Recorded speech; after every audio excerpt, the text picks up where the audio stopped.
মুগ্ধতা।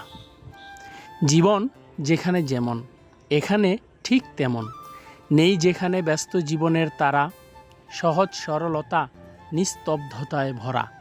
যত দূর ছুটে যায় এ দুনয়ন, মনে পড়ে শুধু এই শব্দ চয়ন।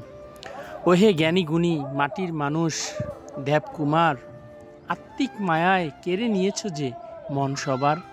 তোমারই নিমন্ত্রণে শহুরে যন্ত্রণা ছাড়ি, এলুম বহু দূরে খাঁটি সোনার রাজবাড়ি। ভালো লাগা ভালোবাসায় ভরপুর, গড়াই নদীর তীর এই সমাধিপুর। ক্লান্ত কায় মনে যখন আমি হব ছারখার, কল্পনায় যাযাবর হয়ে ফিরব হেথায় বারবার। ও নিসর্গ অঙ্গন তুমি আমায় করবে তো আলিঙ্গন।